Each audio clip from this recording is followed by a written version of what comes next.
Well, folks, I think we'll get started. There might be a couple more that wandered in. But this evening is our annual Truth-in-Taxation meeting, so this is the public's opportunity to find out more about the process the county went through in determining what will be proposed to be levied to taxpayers for operations in 2026. So again, this purpose is to present budget and levy information and to allow you the opportunity to offer comment or to ask questions with regard to the budget. If you're here because you're concerned about your property value, this is the wrong meeting. Property values are established in the spring of every year for taxes payable in the following year.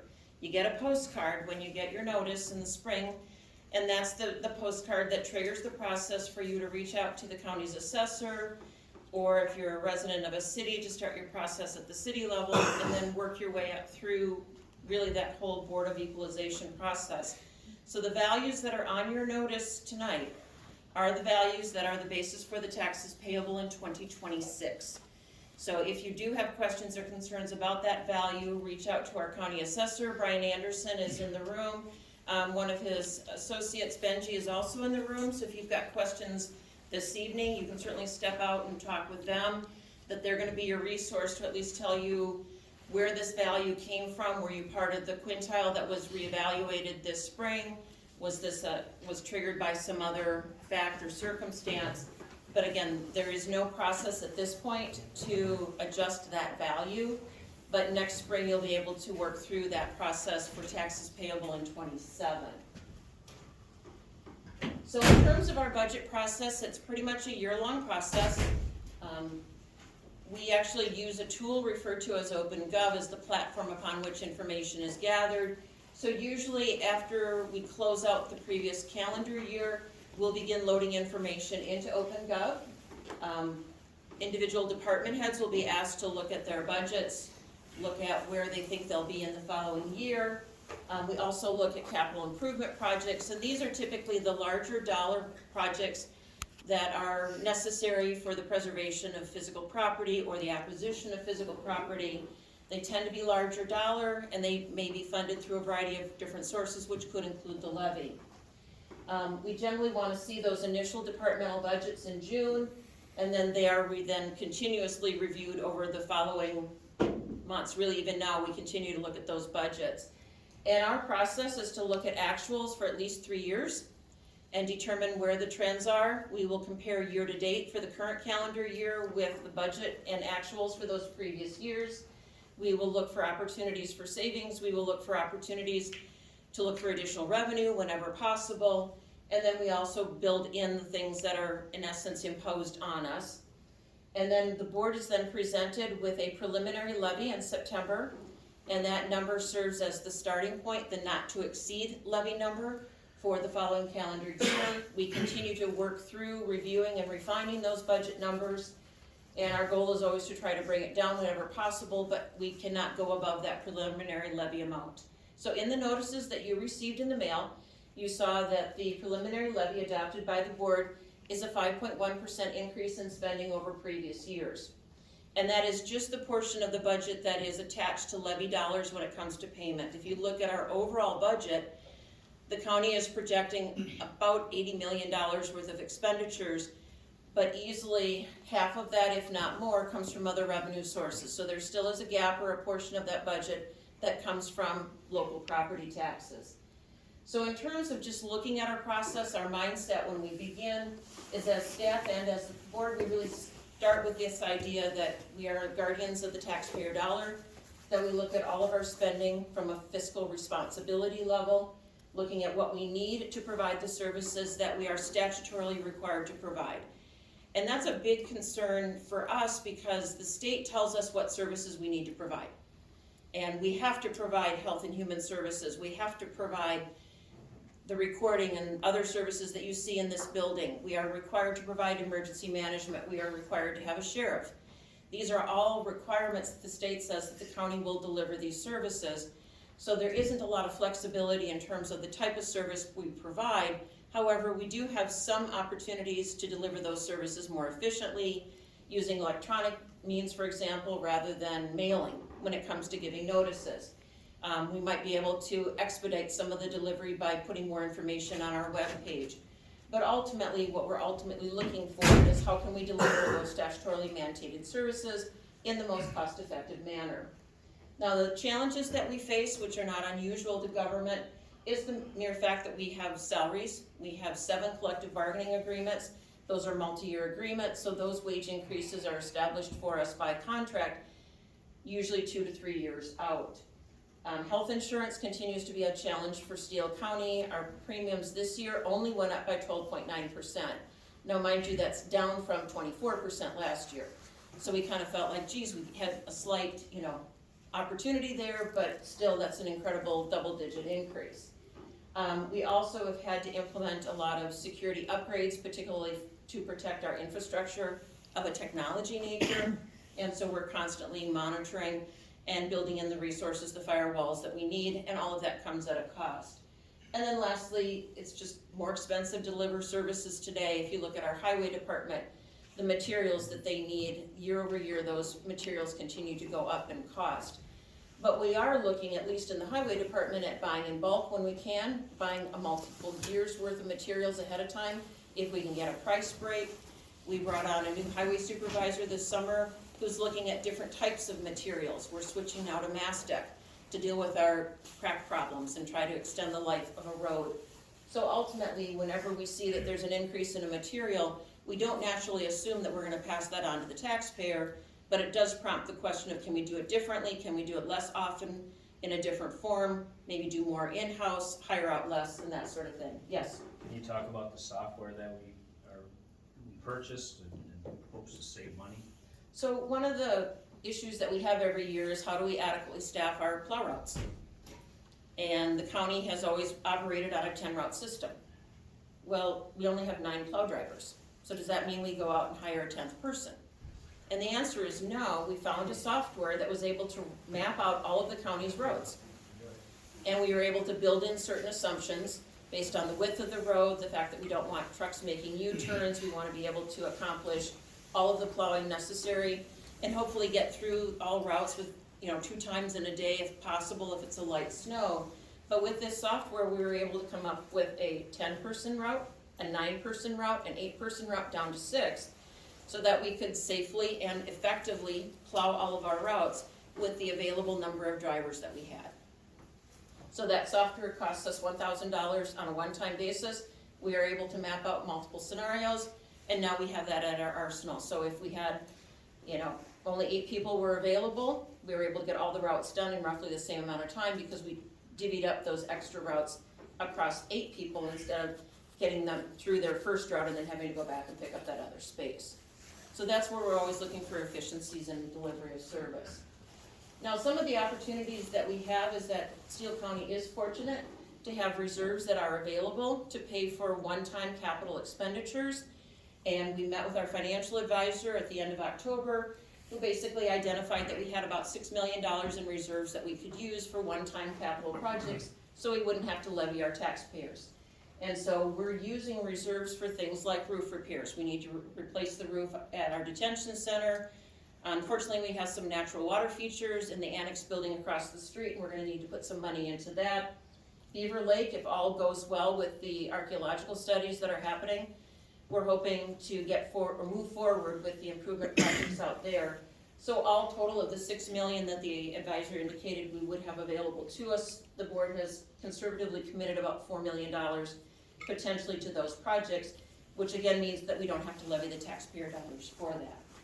And then obviously, conservative spending is the mantra for all of our department heads. It's not about what they want, it's what they need to provide in terms of those statutorily obligated services, and it always comes with the ask, where are the opportunities for savings? And the fact that we look at multiple years actuals, we don't just tack on 3% or 4% on top of whatever we budgeted last year, we actually look at what was it that it cost us. And every department head literally goes through line by line in their budget to determine where those savings are possible. So in terms of the working budget, and these are all based on the preliminary levy dollars. As I mentioned before, we continue to work and refine, and we're hoping that ultimately the percentage of increase in levy obligations will go down by the time the board finds or makes that determination of its final levy. But overall, if you look at our budget, About 1.3% of the levy is spent on debt service. We actually have 2 loans that the county has taken out, and we do have to make premium payments on those bonds. And so you'll see that that's about $1 million a year. Personnel is about $24 million, so those are wages, benefits, health insurance, and the like. Supplies and materials, this is really a lot of the material and resources that go into our highway projects. So that number is fairly high, but just know that the majority of our public improvement projects, specifically our highway projects, are funded through the local option sales tax and state aid. So we do not levy for our highway projects. So when we do a mill and overlay, when we do a reconstruct, if we have to do shouldering work and that sort of thing, most often those costs are reimbursed through state aid or paid through our local option sales tax. Yes? Renee, can you talk or speak to kind of the pay-as-you-go theory versus bonding for capital projects or a combination thereof? So Steele County has been pretty conservative about looking to its own reserves to pay for the capital improvement projects as we go along. We also look to other resources. So a recent example of that is the new community corrections building. So if you look at the new building that went up on the south side of the courthouse, that building was paid for all in cash, not a dollar of levy or tax money was used to pay for that building, because the county was able to use unspent ARPA funds, so money that we received as a result of COVID, and then if there's ever additional expenses, so for that one, I think we were able to cover 100%, but if we hadn't, we would have been able to use other reserves to pay for that. The sheriff's building was also largely self-funded through our reserves as well as through ARPA money. I think there have been maybe 1 or 2 expenses since the end of '24 when the ARPA funds had to be spent, where again, we needed to put a little bit more money into the project, and again, that came out of reserves and not out of levy dollars. So the county's been fortunate that the highway building was the last building where it was a high enough price tag that it wasn't something that we could pay for based on our savings or our reserves. So we did bond for that particular project. But to bond for a particular project actually adds an incredible amount of administrative, legal, and accounting expense, plus there's an issuance fee that goes to the company that actually places that investment. So we don't bond for typically anything less than 20 million, simply because it's almost a too expensive way to get resources or to get cash. So we've been fortunate with our planning, we've been fortunate with our overall utilization of space. We're currently working with Bold, which is an architecture firm, to look at our current space utilization to make sure that we're preparing not only for today or tomorrow, but that we know what we need in order to meet our requirements for 10 years and even 20 years out. And so we're very intentional when we decide what work needs to be done, but we're also thoughtful in the sense that we don't defer maintenance for longer than we need to. Again, the roof on the detention center has been leaking for the last couple of years, and it's putting the equipment and the resources that are housed in that building at risk.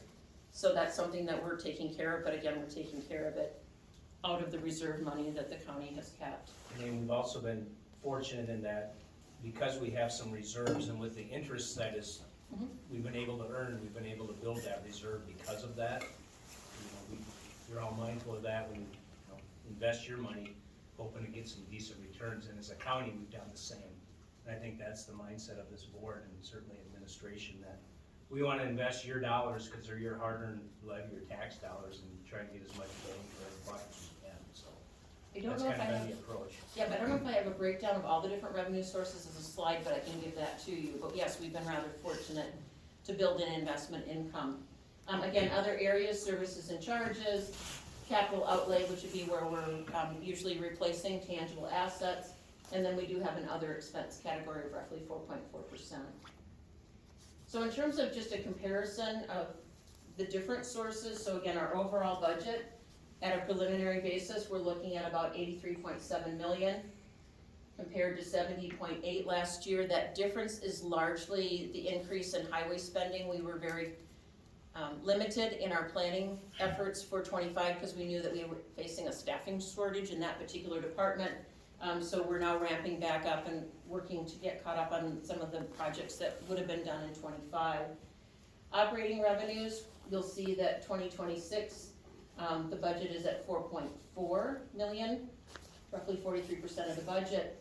And then compared to 30.9 is 2025. Reserves, again, is the use of reserve money.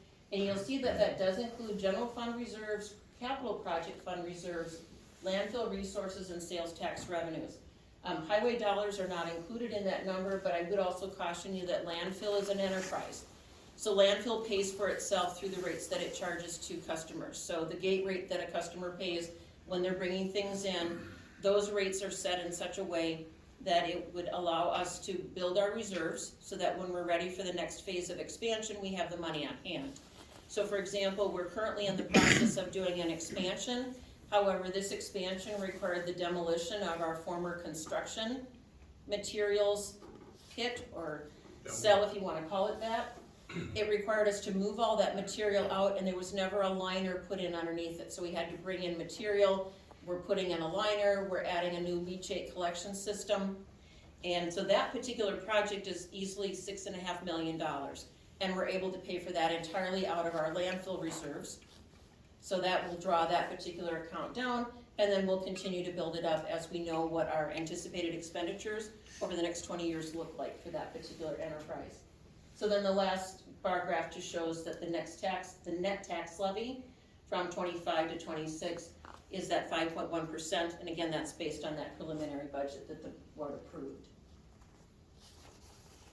These are just some calculations just to show that if your market value didn't go up, what those increases in spending might mean in terms of your change in property tax. Unfortunately, as all of you are aware, when you look at your value, when you look at the spending increases and so on, it's a formula, it's a calculation, and I know Jennifer, our property tax and elections director, Brian Anderson, our assessor, are constantly fielding those phone calls as well, because it isn't a dollar for dollar. Just because the levy goes up 5.1% doesn't mean your taxes go up. There could be a whole host of varieties that might impact what your net piece of the county's spending from a levy perspective might be running into.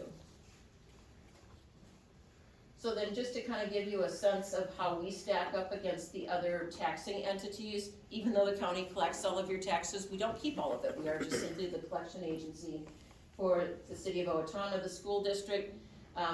We show Owatonna, but any of you that are residents of townships, you know that you set your annual levy at your annual meeting. Again, we collect that for the township and pass it on. If you're a resident of Blooming, Ellendale, Medford, same kind of thing, but we just looked at Owatonna because that typically represents the largest population center within our county, and most folks tend to live in Owatonna.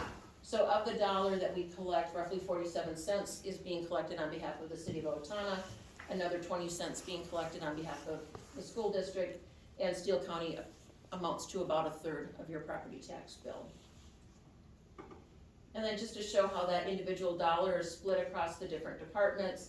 So out of every dollar you pay, about 8 cents goes to highway, about 4 cents to health, 37 to public safety, debt service about 3.3 cents, human services another 18 cents.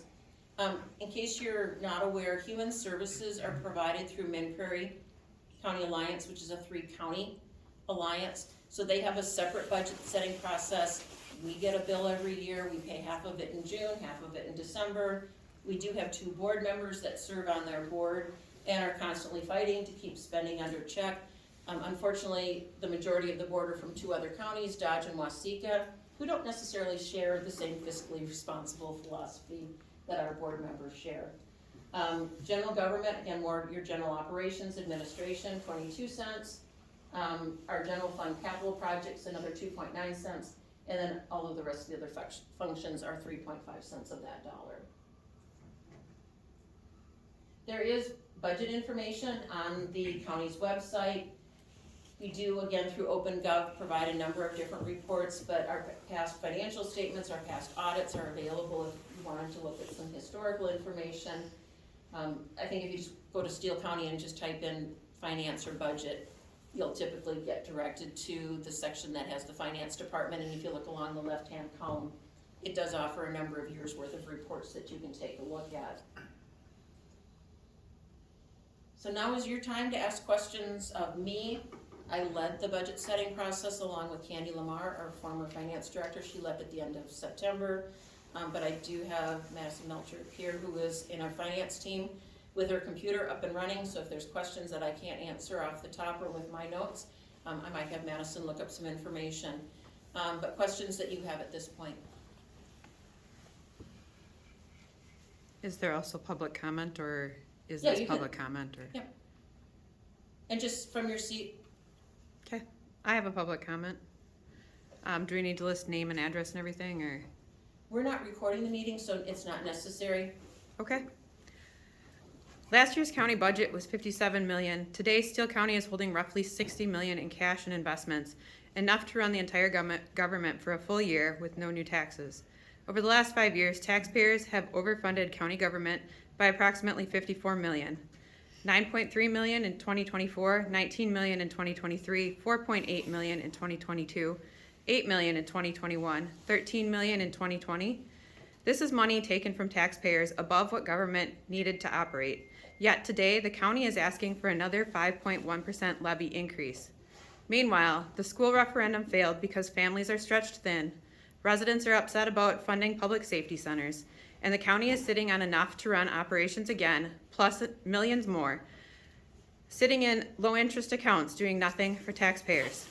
So the question is not complicated. Why do taxpayers have to pay for another year full of government when we have already paid for it once and more?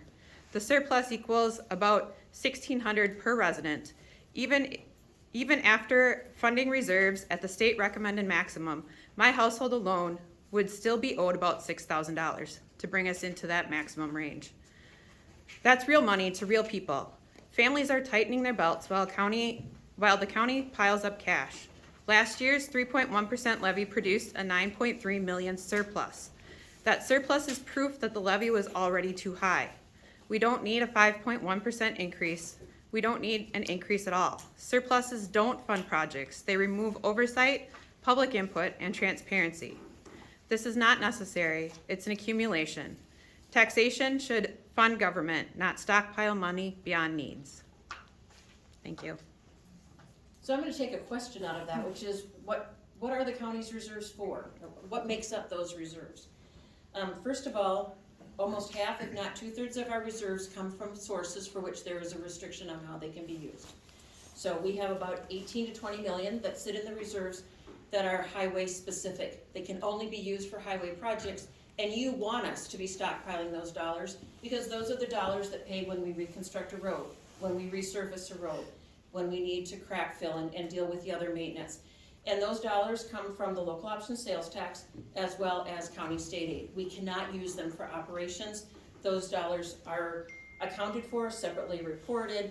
As they grow and evolve, those are the dollars that are gonna pay for the projects that the county does from a highway perspective. We have roughly another third that have similar restrictions. They're grant funds, they're carryover capital dollars, where there's specifically a financial policy, a state rule, a federal rule, or a GFOA best practice that says those dollars shall not be spent for anything but for the purpose for which they were originally derived.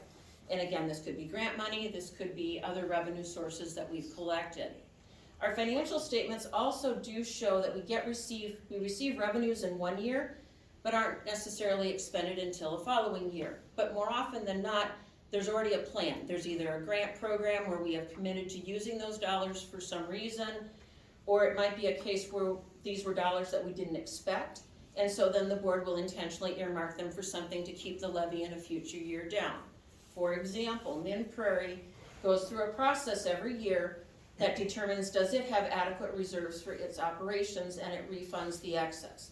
The county received $800,000 in excess fund balance from Min Prairie in 2024. Those dollars were received and show as revenue in 24, however, they were earmarked in 25 to be paid to the Rice Steele 911 because we were facing an $800,000 bill for technology upgrades.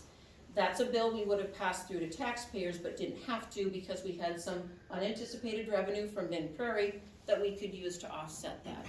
We are facing a similar rebate of excess reserves of $500,000 in 2025. Those are being earmarked to start up our new Human Services Department next year so that we don't have to tax taxpayers for that piece. So that $500,000 is being earmarked over. So we've got homeless money, we've got housing aid money, we have opioid resources. So these are resources that show up in our reserves, but the county received them with very specific stipulations. So that's why I mentioned earlier, we work with our financial advisor. So in our reserves, we have roughly 20 million that is deemed unassigned, meaning it's not earmarked for a specific purpose. Now, of that dollar amount, the county is required to keep between 45% and 55% of our general operating budget to make sure that we have the resources, the cash flow we need to pay for operations until we collect taxes in May. So our financial advisor said, once we set aside that 55% that we need to hold on to for reserves for financial health and so on, that you have $6 million available. And that's where I said the board looked at those dollars and said, we're not gonna levy, we're not gonna tax our residents for a new roof on the detention center, we're not gonna tax them for the upgrades at Beaver Lake, and when we talk about the roof over at the annex, we're not gonna tax them for that. So just because we have money in the bank doesn't mean that it's all absolutely available. And I would beg the question, how many of you would want your taxes to go to zero in 1 year and then have the boomerang effect the following year where your taxes now go up exponentially because we drew down all of our reserves and we no longer have them? So ultimately, we do manage, we do look at our reserves, we do look at it responsibly. This board, particularly if you sat through any of the budget meetings for Minn Prairie, the concern is we don't want to tax today for more than we absolutely have to. And so Commissioner Abbey is one of the members of the Minn Prairie Joint Powers Board. Commissioner Krieger is also a member. If you sat through any of those budget meetings, we've got board members from other counties that are very cavalier that said, hey, if the staff needs an extra 15%, an extra 20%, let them have it. That's not the philosophy of your county board. It's tell us what you need, and we know that it's uncertain. We know that, I mean, hey, we just went through a government shutdown. We didn't know how we were gonna handle SNAP benefits or other benefits that people might have needed. But they still looked at what do we have in reserves, what do we have available to us, and fortunately those dollars were restored. So again, the financial statements are available if you ever have any questions about what we show there, but oftentimes that difference between what was levied and what was collected is tied to grant resources. We made great money on our investments because we made sure that we were optimizing. Our savings account alone is paying over 4%. But we also had a former finance director that was out there purchasing investments, typically short-term, long-term, mid-term, to optimize the interest revenue. We always conservatively measure our interest revenue, but the actual amount that we do collect is, again, that kind of money that sits in reserve and then can be used for these unexpected projects. A new roof. We had to redo our sidewalk. It was long past overdue. Not sidewalk, sorry, parking lot. But we were able to pay for that project out of reserves. We were able to put a new roof on the Four Seasons out of reserves, $2.5 million project. So we're able to absorb those things as a county without passing that through to taxpayers because of how we manage our reserves. I have a follow-up question. Certainly. So it was my understanding that the 60 million was not earmarked for anything. That's what I was told. But there are other line items underneath that break out your reserved money. Mm-hmm. Why is that money then included in the 60 million and not marked out separately? Because fund balance is all resources from all sources derived. So when you look at the financial statements, they report kind of what that total number is, and then they take out liabilities, they take out deferred comp, other short-term and long-term obligations that the county has to get to that net number. Highway comes out, landfill comes out, and so then what we have is that unassigned dollar amount. So that's why we're talking about a much smaller number, and it's the unassigned dollars that get measured against the next year's operating budget, and then the percentages are applied to that to determine what we need to keep in reserves to be a fiscally healthy, fiscally viable county. And I will tell you, there's a lot of counties that are spending their reserves down to cover their operating expenses. At some point, they're gonna run out of money, and the taxpayers are gonna be hit with a pretty big bill. Steele County chooses not to do that. We choose to keep a more static approach, but unfortunately that does mean increases in spending that have to come from our property tax. And I would argue that, in addition to that, that we're trying to be fiscally responsible and plan for the future. It's no different than your homes. You put a roof on, hopefully you put away money to put that roof on. you're not going to the bank to take out a loan. And that's the approach that we're trying to take. And we're planning for those capital improvements when they come our way, or your way, you're the taxpayer, so that we can pay for that. And along the way, hopefully earn some interest, and like we had alluded to earlier, we made pretty good interest on those reserve dollars that were invested the last few years. We don't know what the future holds, that's probably gonna be less. But we've been fortunate enough to make some dollars and put some money away, so when that capital improvement comes your way, we can hopefully take care of that with bonding for it and paying the issuance cost, insurance, and paying on that bond. Just, it might be a philosophical approach that some of you don't agree with. This board is taking the approach that we wanna save your dollars, earn some interest, try and keep that levy relatively flat, and within reason. If you take a look at some of our neighboring counties, they're not doing the same thing. I'm not tooting our own horn up here, but that's how we approach this. I can go down the list with some of our neighboring counties that are not doing the same thing, and to Renee's point, they're dipping into the reserves to cover normal operating costs.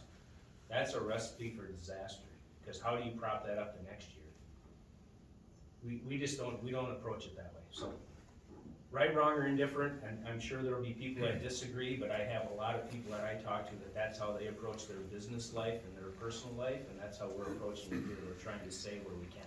Yeah, there was a hand up over here. I like that approach that we have reserves. I like that, and you're optimizing interest as much as you can, that's super. So, I've seen online the financial statement for the year ended 2024. Is there anything, I haven't gone to the website, is there anything that's comparing to where we're at right now in 2025, where we're sitting right now compared to 2024? And I'd like to see the difference. Unfortunately, we don't publish year-to-date, just simply because of all of the adjustments that go into it. So, unlike your household checking account, there's a lot of manual entries that go in from month to month, and it could be 1 month, 2 months, 3 months later. We have one entity that chooses to publish financial statements like a checkbook, and they show categories as being overspent or underspent, because they're literally just reporting when they get a bill. We operate on an accrual. When you're doing this, what are you looking at? Yep, the board does Setting this. Yep, the board does get year-to-date So you're actuals, getting, okay. but again, we don't publish those. But yes, the board absolutely, in its budget packet, gets year-to-date actuals, and then we even annualized out some of those categories, but we look at multiple years' actuals. So we don't look at the 24 budget, we don't look at the 23 budget, we looked at 22 actuals, 23 actuals, 24 actuals, and 25 year-to-date, averaged that out over, and we took the 25 numbers and annualized them. And then we said, okay, what's the trend, but more importantly, where could there be savings?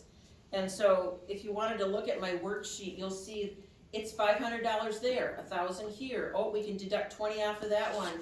We had a $25,000 line item because we needed to do our waste management plan for the landfill. We only have to do that every 10 years. Great, we don't need to budget for that for another 9. So we do literally look at what does that charge relate to, what period of time does it impact. Elections, for example, we had to ramp up that line item because we're going into a national election next year. This year, we didn't have a local election other than the school referendum. They paid for that. They reimbursed the county for those costs. So elections, you're gonna see volatility. Presidential campaign, big number. Mid-year elections, still big but not as big. And then those 2 off years, typically very little.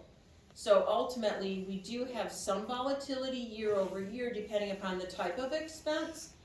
But for things that are more flat, we tend to look out longitudinally. What is the trend and where are there opportunities for savings? Okay, so when you did it, what area was of the biggest concern to prompt this increase?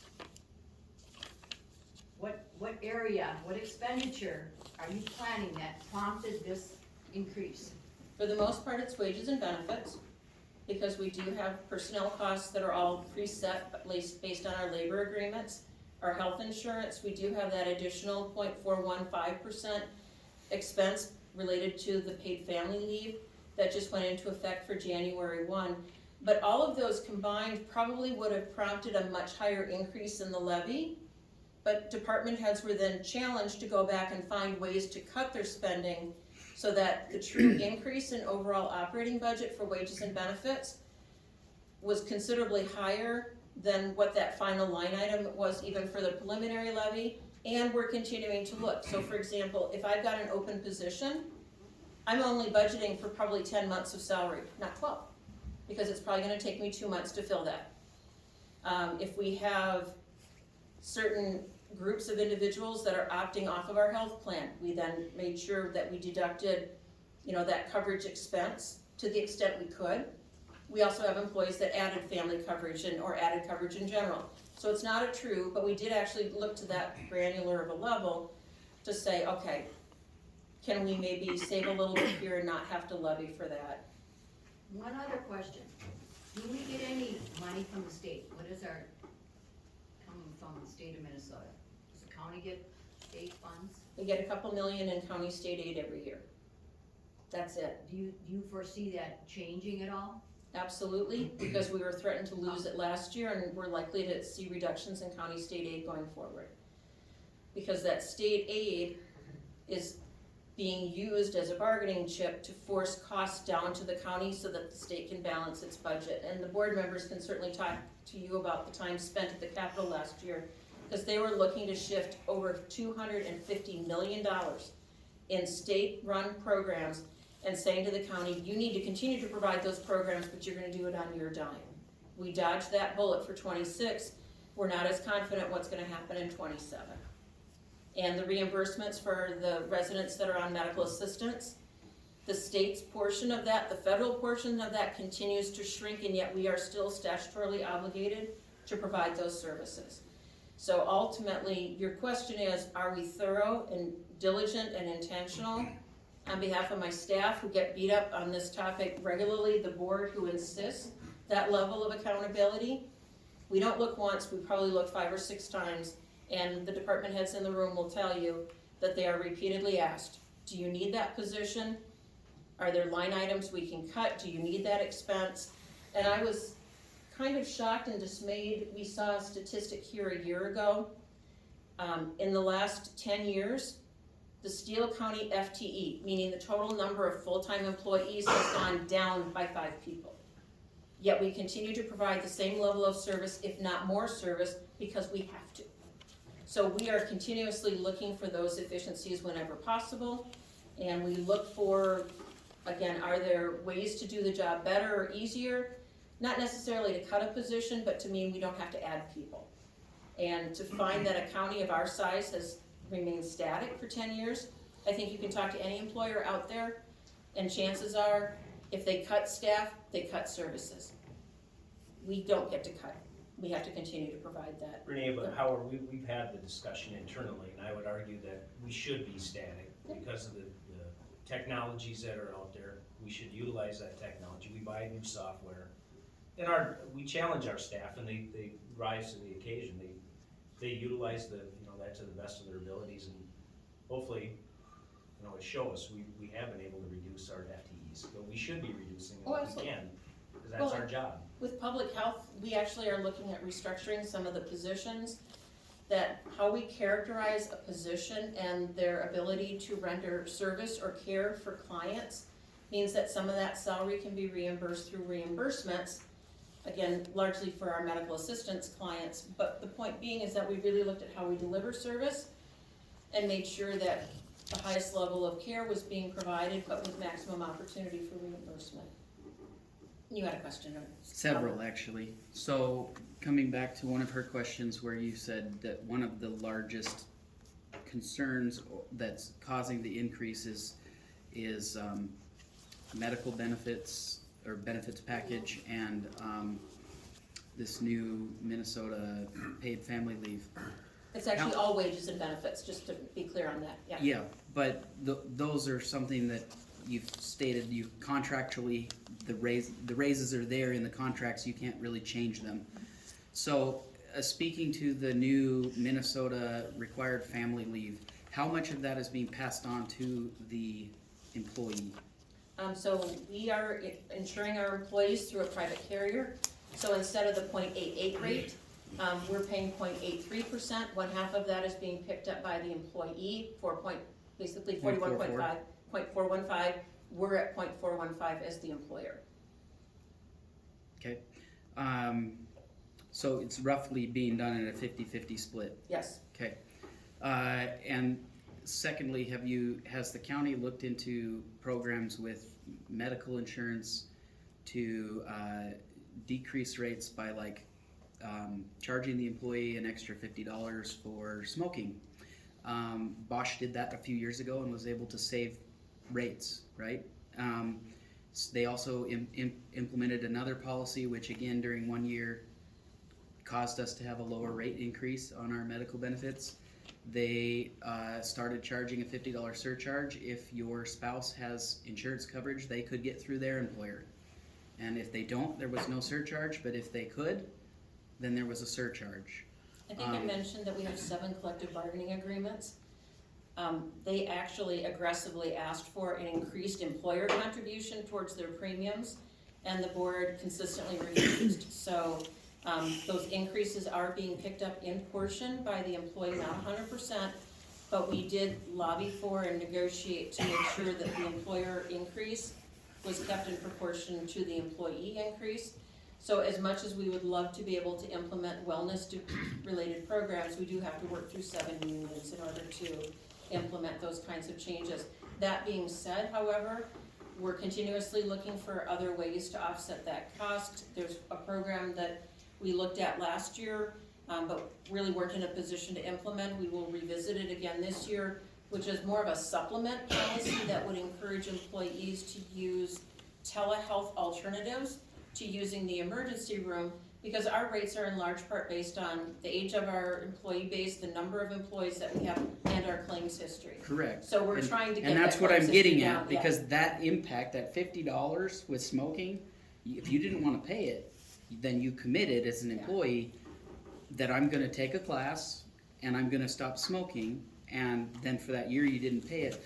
And because of that, long-term payouts are going down, which means they're saving money not just this year, they're saving money in the future, right? So attaching penalties to health-related things that impact your future claims has a long-term impact on our future budget.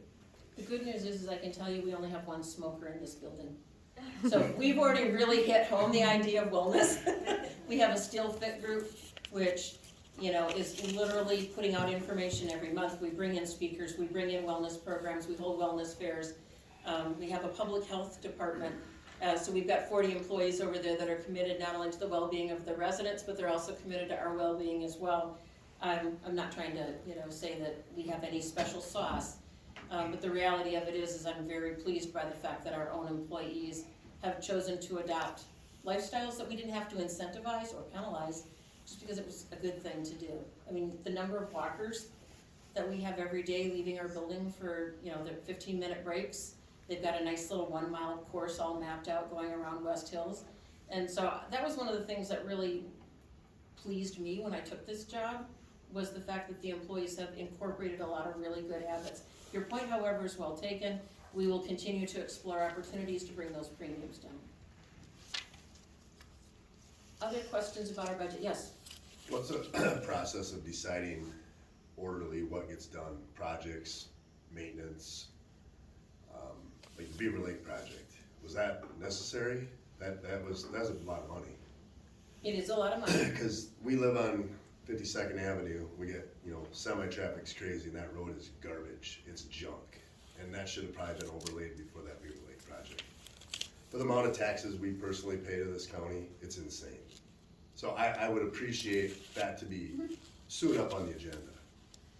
I'll definitely talk with our highway supervisor, because he's literally driven every mile of road. We actually reordered some projects using MassDec for our crack filling, has allowed us to maybe gain a couple of extra years on some of the roads that allows us to advance others.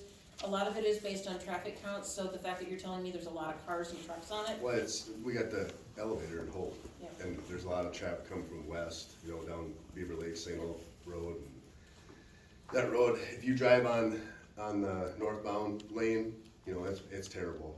The other Yeah. southbound is quite as bad, but you guys have been filling cracks for years. And But the it's, good news is it buys us usually another 5 to 10 years before we have to come in and do a mill and overlay, so it should have ultimately, probably been done 5 years we ago. probably should have. I will follow up with, Paul Kurtz, our highway supervisor, and ask him to kind of let me know if you wanna email me or Sure. just send me the question, then I'll make sure I get that information. Our CIP does have kind of the proposed, I just don't have that document with me. We actually have a specific CIP for our highway projects. Okay. Because of the Are there funding any source. upcoming big projects that nobody knows about yet, or is there something on the books that isn't We're public just- knowledge yet? We're just beginning the planning for 2026, so the Main Street project is being done, that'll be under construction this summer. So in terms of actual road work, it's that, and then finishing up 28 around Beaver Lake. Yeah, We're finishing up phase 2 with that middle segment right around the park. So our hope is that we can get the results of the phase 2 and still be able to meet the 2026 construction timetable. There's a number of bridges that are slated to be replaced in 26. We're able to get bridge funding from the state, so we're taking advantage of it. We have 2 bridges that are out completely right now, so they are our top priority. But there's 6 others that are in varying states of being too old. sure. So those are definitely planned. Our Public Works Director will be onboarding a new engineer, January, and the 2 of them will work with our highway supervisor to begin mapping out what that work would look like for 26. And there's a 5-year capital road plan. Okay. Don't we use MinDOT to rate our roads? So- Yep. That's one of the factors that we use, absolutely. So to his question though on Beaver Lake, why that was done when it was done, that road was slated for repair or replace at that time. So we did it in conjunction with the road project. Okay. And there could probably be 10 other people that sit in the audience and say, hey, my road should have been done first. Well, no, I There is a realize that, process. but have you been on that road? I know the road very well. Yeah, there are other roads as well. I'm not saying they don't need to be done, but there is a How does process. the and increase, The state looks at them. Sure. Madison, do you have the highway CIP handy? Okay, thank you. I'm sorry, how does question? the increase this year compare to last year? In terms of highway projects? Just overall, the levy increase, Right now, the preliminary levy is a 5.1% increase. and what was it last year? 3.1%. Last year was 4.9. Last year. So you're living within your means. We're trying. Huh? We're trying. Well, better than the city. I looked that up, so I'll just throw this in right now. Going back 10 years to 2015, our levy was 2.4. And then 16 was 5.2, 17 was 5.3, 18 was 4.3, 19 was 2.1, 20 was 3, 21 was 5, 22 was 3.7, and then 2.2, 4.9 last year, and we're gonna get under 5 this year. So, So when you're citing those numbers, just keep in mind that's only as you didn't look that up on the county website. We got that off, pulled it up quick off the internet because we knew somebody might ask that question, but I think that's accurate. Is that correct? In the back? so Okay. I guess one other question coming along to that, right, is, it doesn't seem like you're very far outside of what the normal is for our county, but knowing that currently we're in a recession and that people are having a hard time with money, even if the long-term cost is higher, are there things we could cut this year that would mean we do more maintenance that might cost us in the long term longer, that we could defer some of the budget to when people can afford the impact, right? Good question. You could take the Band-Aid approach and fix it later, but sometimes when you fix it later, it's gonna cost you a heck of a lot more. Sometimes, and I'm not So saying, we do analyze I'm those just saying, projects when they come our is way. that being looked at? Is there stuff that we could, okay, this is not gonna become like an enormous project if we wait 2 years or 3 years to try and see, but it might cost us a little more. Well, maybe in 3 years, if we're coming out of the recession, people can absorb that higher tax rate, maybe a 6% increase then better than we can do it now. So I feel like that's exactly what we do. That is exactly what happened. is that what you're, like, are you taking a look at that and saying, you know what, I know ideally during a normal, when people are not having a hard time, we would like to take care of this right now, but right now we're kind of down on a downhill, so can we stretch it a little further? Well, I feel like we're probably sitting in on one of our budget meetings, cause those are the discussions we have. You know, we're cognizant of the fact that there's inflation. We have mom and pops, and we talked about this earlier, but mom and pops that live in our communities that are on fixed incomes, maybe own their own. And just the taxes and insurance are squeezing them, so when we're asking for these 5.1% or 4 or whatever we get year over year, we're mindful of that. The problem is we still have to keep our doors open. Our employees keep asking for more money, so we have to balance all of that. We know you guys are all getting squeezed. I'm a taxpayer in this county as well. So it's a balancing act on, you know, how do we continue to provide the necessary mandated services and keep costs down And still think about the future, and still think about the future. without cutting costs right now and then paying 3 times as much. You know, and 10 years. we talk Yeah, about. and I'm not saying we want, like, we as taxpayers don't want it to cost 3 times as much, but if we could pay a 5% extra and wait 2 more years, stuff like that. Unfortunately, construction costs aren't going up by 5%, they're going up by millions of dollars year over year. Yeah, but construction isn't everything you do, right? So, Yeah, but when we looked at what we could defer, it always came back to the capital projects, but we use reserves for those. Yep. So the question is, are we at end of life? Are we at end of useful life? What happens when we go that 1 more year? Because unfortunately, I think I had to plug the roof over on the annex 5 times this year.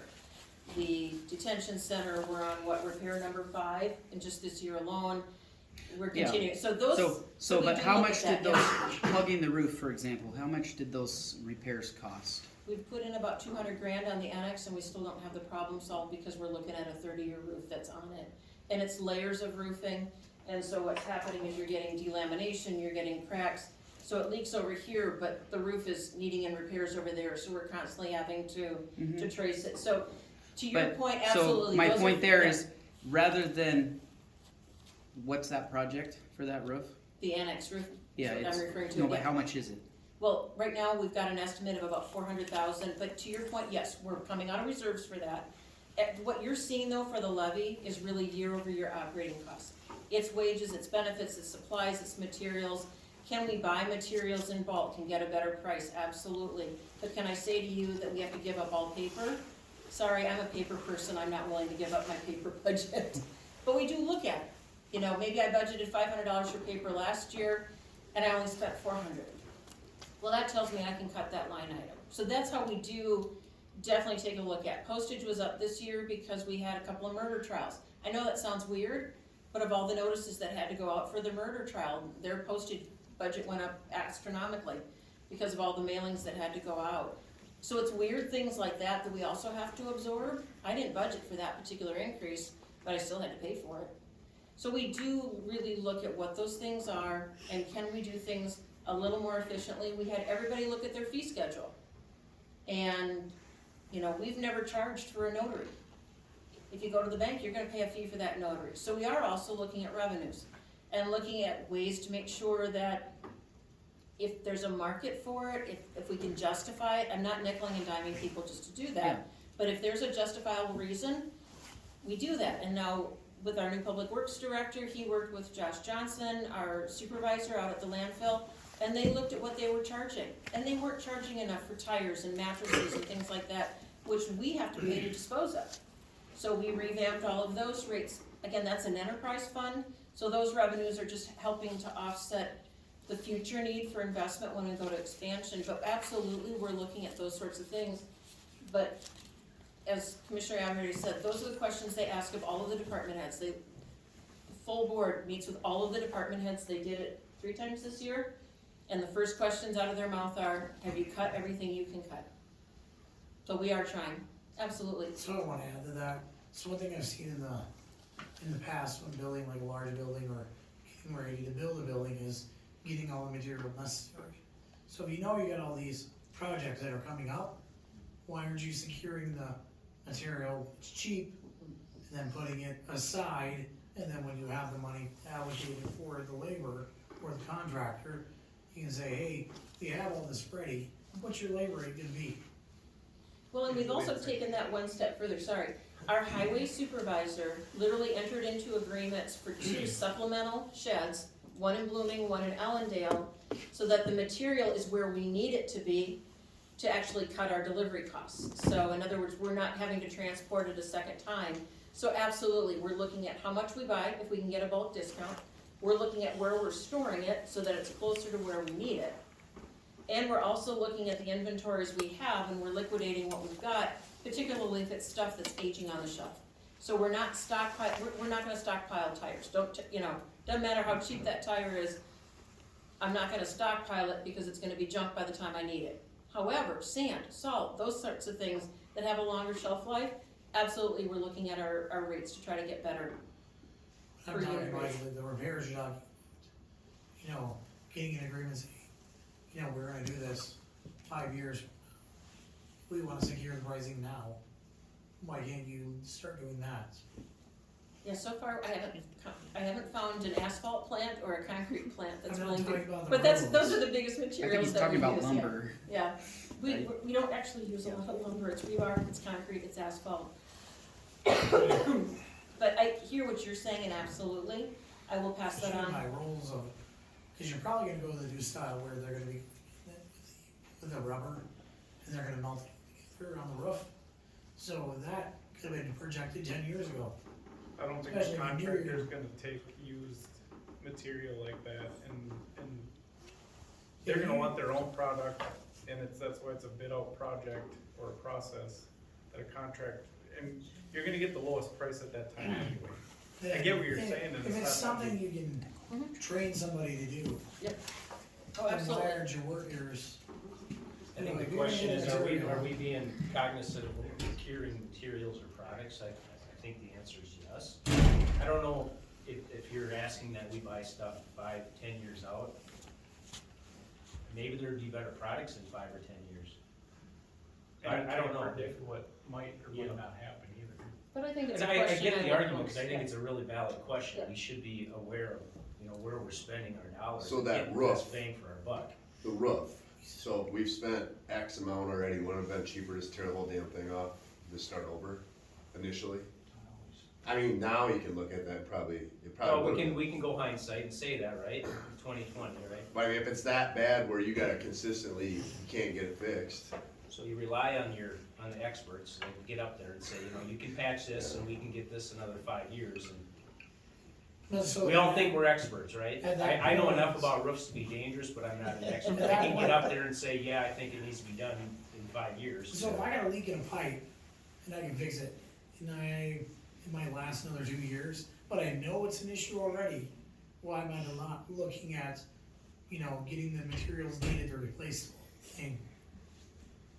But part of that too is like on the Four Seasons building, they put a 30-year warranty on it, and you have to buy, it was something that was spec, and then you have to buy their material, and then they inspect it as it goes on to get the warranty. So if we bought the roof for like the detention center, we would be out of warranty too. But I think if there are opportunities to buy in bulk, I'd like to think my department head's already doing that, but I will pass on to them that was part of the comment that we heard here this evening, that they should continue to look for those opportunities and take advantage of it. And again, it might mean spending a little bit more today, but what I'm hearing is that might be okay if it's gonna save you something down the road, but we wanna make sure that we're getting the benefit for that investment today. I got another question. Yeah. So I'm looking at the assets and deferred outflow resources, and it shows cash and investments is at 56 million and some change. And then there's a business type activities that shows 4.8 million, and then a total of 60 million, What page are you 60.9. on, please? I'm not sure, it's a screenshot. Because I think ultimately I can give all of you a copy of our financial statement and you can pick apart any line you want. I'm not So gonna that's why pick- I wanna make sure if I had a page number. Yeah, I'm not gonna pick it apart, I just have a question. So you said that in that 56 or the 60 million, whichever, that includes our, restricted money and our grants and such and so forth, but there's a line item on here for restricted cash and investments, And under government activities, it's blank, and under business type activities, there's 3 million, so it's a total of 3 million on there. And there's a line item for grants that showed, I don't know, like 300,000. Oh, nope, 184,000. How are we supposed to know what's restricted funds, what's grants, what goes in what bucket? Because if it's lumped into that cash and investments, that says that's earmarked for nothing. How do we make sure that it's being used If appropriately? you go to page 3, and you look across, you'll see general fund 29 million, road and bridge 18 million, ditch 804, and again, we're a pass-through entity for big ditch money. Opioid settlement 475, homelessness and housing 372, debt service 1.2, so we have to put money aside to make our debt payments. Capital projects 5.8 for a total government funds of 56, and then there's receivables. So the 67 includes receivables, meaning money is due to us that we haven't collected yet. So, but if we're just talking cash, it's the 56. Now, because 6 of those buckets are very specifically earmarked to a source or a use, it's only the general fund dollars, excuse me, that we can draw from. Which, as looking at the end of 24, that was 31.5, but when you subtract out liabilities, deferred inflows, and the non-spendable, restricted, committed, and assigned money, that leaves us 22 million. And again, of that, we have to hold between 45 and 55 in reserve to secure our financial stability year over year, which is why our financial advisor said we have about 6 to 7 million that the board could consider for spending without impacting or depleting reserves, which the board did indicate that it was willing to do that, and then that became the framework for deciding to do the roofing projects that we talked about and taking on the Beaver That Lake reserve project. number that you just mentioned, the 22, what was that in last year? Since it's a percentage of the approved budget, in the year prior, we had about 67% total. This year, we're going up to about 74%, and of that, about 6% is what, or 6 million is what's spendable. So we did go up, which is why we have the 6 million that we're able to actually use for capital projects. So last year there was 18 million? I'd have to, I only have 24's with me, sorry. Because this is, again, we're a year behind. So I've got 24's financial statement, I don't have 23's, sorry. So what you're saying is everything falls into one bucket and taxpayers don't get to know which buckets they should be used Just on? look at page 3, it tells you exactly the source and what it's used for across the top. So whether it's ditch money or whatever. I must have a different document because my page 3 is text. Yeah, so this is the Steele County balance sheet, government funds, December 31, 2024, page 3.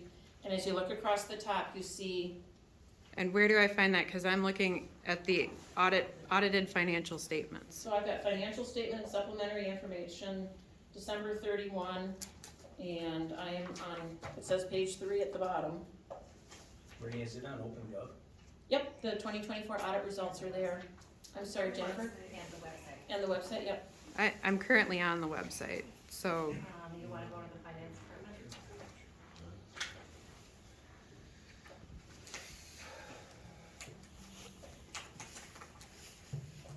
is it somewhere different than the audited financial statements? No, this is the audited report for December 31, 2024. So there is 2024 audited financial statements, 2024 federal single audit, 2024 published financial statements. So I'm actually in financial statements and supplementary information. There's a number of pages that are Roman numeral, and then I'm on page 3 is actually page 26. in the packet there.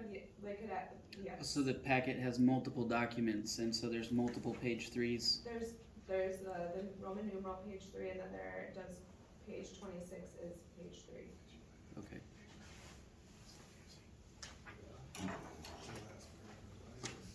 So page 26 of the 101 page document?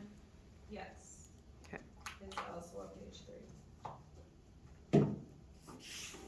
That's confusing. Yeah. Very. Which then would beg the question of how is the public supposed to easily understand it? Ask the question. Yeah, come to these meetings. That's what, people need to come. I'm here Nobody comes all to the them. time. I know, but a lot of people sit and complain on social media. It's like, show up and learn something. That's why we're here. Other questions? So I'm still not seeing the restricted, I guess roads and bridges is okay, it's across the top. Yep, opioid funds, the homeless. So you said there was between 18 and 20 million in restricted funds for construction or highway, and roads and bridges is showing 26 million? But that also takes into consideration liabilities, other due from other governments and that sort of thing, so yeah. But 18 million here, total assets 26. And then down below you see non-spendable, restricted, assigned, there are no unassigned dollars in that line item. Actually, other than general fund, there are no unassigned dollars anywhere in our budget because of its source or its intended use. So like the ditch money, that's managed by ditch boards, it's determined through special assessments. No levy dollars are used to fund that, other than unless you're assessed because you're adjacent to the ditch or a benefited property.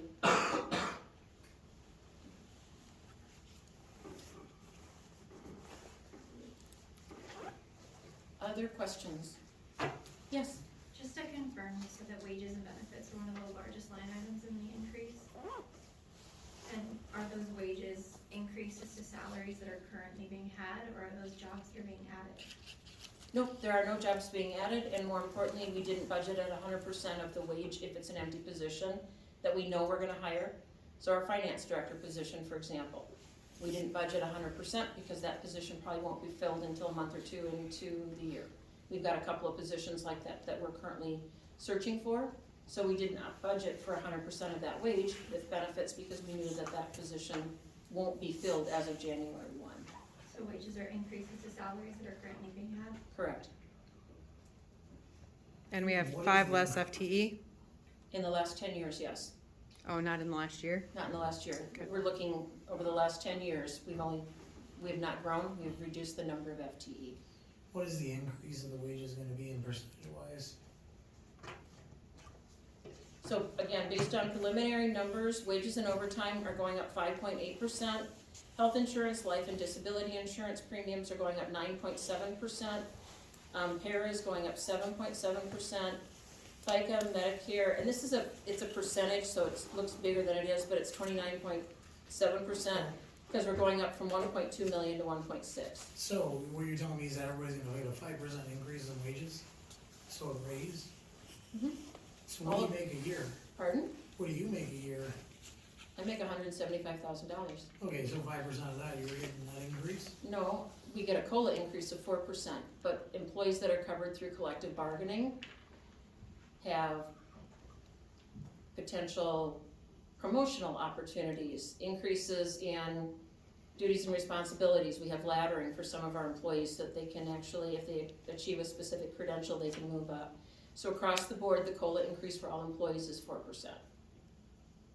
And because of the other promotions and other opportunities, the total increase in wages and overtime, because we do have to factor in the positions that are overtime eligible, it is a total of 5.8% for the year. So there's a So- percentage of employees, that 1.5 extra percent is percentage of employees basically getting promotions, Promotions or have access to other. credential Yes. increases. So wouldn't it be fair to say that you need to reassess who's making what? Because a 4% increase for someone that's making what you're making really isn't really necessary, you're making quite a bit already. And basically, that's all limited by the labor negotiations, so in other words, whatever is offered as a market adjustment, or in this case, a COLA for the covered employees, which is all but a handful of us, those benefits are also then conferred to the non-covered employees as well. For those that don't understand, can you explain COLA? It's a cost of living adjustment that's negotiated through the labor process, that overall the wage scales are adjusted. Now, all of our positions have been assessed or evaluated for pay equity. We use the DBM method, which was a Fox loss and now a Gallagher system. So all of the positions are given a pay grade in terms of how they compare overall in terms of responsibilities, independent thinking and so on, so that highway is on a pay band, all of our courthouse unit people, which would be all of the people in this building, they're on a pay band, and so we use the same pay band system across the board. So a COLA is an across the grid increase. I'm just thinking like whoever's making the 100,000 a year, doesn't matter if it's you or anybody else, above that, that cost of living, in my opinion, really doesn't should not apply to them because they're already making well above the median range of Owatonna or even Steele County.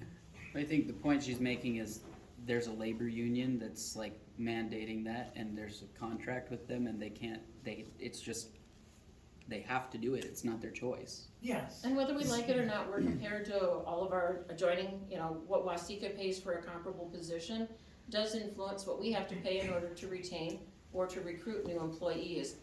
And we all understand at the board, literally when we were going through labor negotiations, we talked about this at length in terms of what does Steele County need to be competitive, to retain the people that we do have, to recruit the people that we need with the talent and experience that we do have. And when you've got, a large number of FTEs that represent the sheriff's department, that's one department where the training is incredible. You wanna bring on people that have experience in law enforcement. We don't wanna be training new people. And so we have to be competitive. A lot of the positions that we have, we are competing with our adjoining counties to recruit and retain staff. So as much as we'd like to say it's just an easy matter of just plugging a dollar value on a job and saying that's what it's worth, it still comes down to who's willing to apply, who has the credentials, the experience, and the knowledge that we need to do the job capably for our residents. And ultimately, it's gonna come down to what does the market demand of us in order to keep the people we have or to recruit the new folks. So 4% was what it took to retain the negotiated staff that we had. The non-covered employees are almost more difficult to recruit and retain. And so we have to be competitive with our wages. So what happens if you lose somebody? Are you gonna, let's say one of the board members decide they wanna quit? Are you going to pay them an exit? Or are you gonna pay Unfortunately, if the them- board I members think the resign, answer to, if we lose someone in any department, like Renee said earlier, we're gonna analyze or look at, do we need to backfill that position first, and if we do, then we're gonna go through the process. But that's an opportunity for us to make sure that we still need it, and can the public or the taxpayer afford it? I think the key to the whole discussion here is this is really market driven, right? That's what the market is out there. Like it or not, you compare to other counties, and the salaries are all kind of about in the same range from county to county. So one county does it, it drives the market up to the next county. and we're not the highest paid by any stretch of the imagination, but we don't wanna be the lowest paid either. All those questions you brought up, we've addressed all of them. We spent hours upon hours talking about this. So we've done our due diligence. No, and I think that our employees understand that, they step up, Renee alluded to earlier, they're looking for cost savings as much as we are. They understand that they work for the taxpayer also. They're taxpayers in the community like most everyone here, so it's really a partnership. It's on our end, we're trying to balance out costs, right? Can we continue to provide the necessary mandated services that the public has become accustomed to? And can the taxpayer afford to continue to do that? And if the scales shift and the taxpayers say we can't, then we're forced with some decisions. Maybe we look at programs. Maybe we don't provide those programs anymore. I'm not advocating we do that. But, we all see the costs going up. And those are the discussions we have here. How do we continue to do that? We've been extremely mindful of keeping that levy dollar down as much as we possibly can. And like Commissioner Crockbeck said, that first number that you all heard that's been reported, that's not our final number. We're hoping to get that down a little more. And we work with our department heads to look for savings in their areas. If 5.1 isn't our final number, what are we ballpark roughly looking at for a realistic number?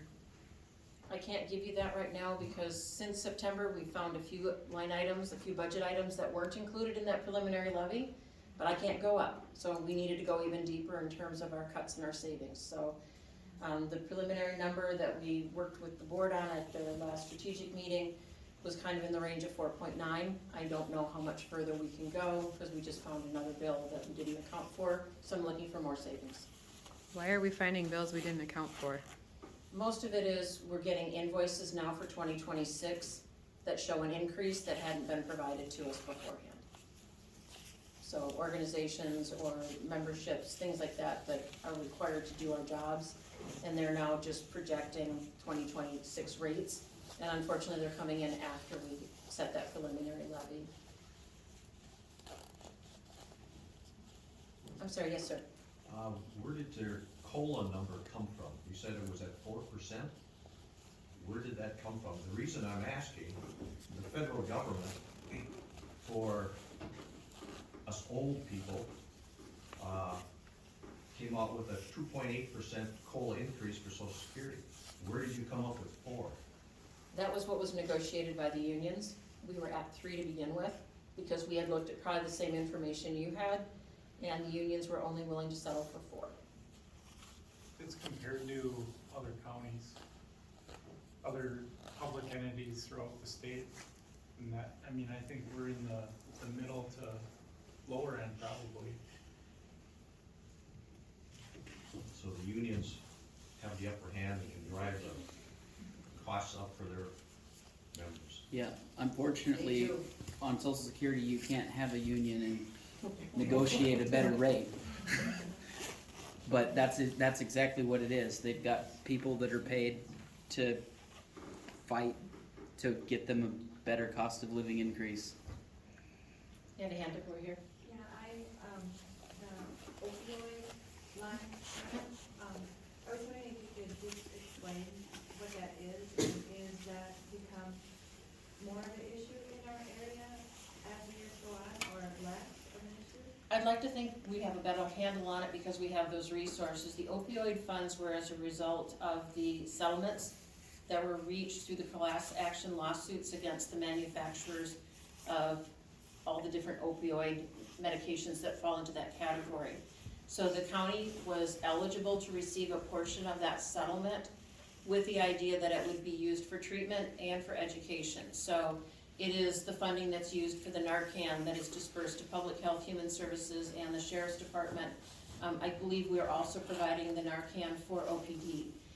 We use some of that money for training and education, and then we do use a competitive proposal process where a portion of those dollars were made available to the community organizations that support addiction recovery and addiction services, and they were able to make requests and use portions of those dollars. I believe the board will be determining those funding requests here at the next meeting. So ultimately, it's dollars that has a prescripted list of uses, but we've used that for hopefully recognizing the signs and symptoms of addiction, helping with education, information, and then also helping individuals that are recovering, making sure that they get the life and support and the care that they need so that they don't basically fall back on addiction. Was that a one-time payout, or is that a I continuing? believe we're getting it in 2 installments. I'm not aware if we've got future years eligibility for that. Some programs, it's paid out over multiple years. I don't know that program as well to say what this one does. Like the homeless money, we're gonna be getting installments in 2 more years. The opioid money could be 1 and done, could be 2 and done. Unfortunately, I don't have that answer for you. Madison, do you happen to know if there's any additional years on that? I am not sure. Okay. So the programs that we have in play right now that's using those funds, if those funds are like 1 and done or 2 and done, will those programs be dropped, or will the public be taxed to keep those programs going? First of all, we're using existing staff to manage those grant programs, and so when the dollars are up, if there were any out-of-pocket expenses that we would have committed to, that expense would end. So it's been the board's practice to not add staff because we have a grant. If staff is added, the position is eliminated when the grant funding goes away. So basically, once those funds are gone, we won't be helping Owatonna Police Department with Narcan anymore. They'll have to come up with their own source if they're gonna continue to have it. Unless we can Same find thing another with the grant or county, something, right? yeah, Okay. absolutely. Yeah, so the program, once those funds are gone, everything attached to it goes off the budget. The people are not gonna be expected to automatically just start paying that to keep the program Right, operational. and the truth of the matter is that just because we don't have that money, doesn't mean that our public health department isn't going to continue to provide resources. Our human services department is gonna continue, but that's gonna be built into their overall operations model. We're just using those dollars to make sure that we can maybe get a jump start and, you know, maybe give the problem a shot in the arm, so to speak, with the resources that are there, and hopefully we can get folks on the road to recovery and get them into a place where addiction is less likely to occur. Unfortunately, human services, public health, they're dealing with all sorts of issues and concerns. That's why we're looking to make sure that our staffing models are such that if they're eligible for insurance, if they're eligible for other forms of financial assistance, that we have programmed the services to be eligible for as much reimbursement as we possibly can get. So I don't know if you can't always trust the internet, right? But they're saying it's a payout over 18 years. 18 years, okay, well, that's good to know. I don't know what that means for the county's portion, but we take them basically a year at a time and make sure that we're optimizing the use of those dollars, and we're not gonna make long-term investment decisions on the hope or the promise of that. It's gonna be a bird in the hand kind of a thing. I don't know, was there another hand back there that I missed? I'm sorry, but if there are other questions, please let us know. So, you guys have said multiple times about, you know, we wish you'd sit in our meetings. Has the county considered making these available online so that people can sit in them if they can't make it?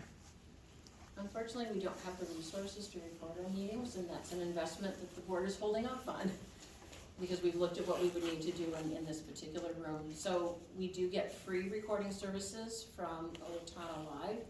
They are willing to record the board meetings free. It is at their discretion, because, for example, they weren't available the Tuesday before Thanksgiving.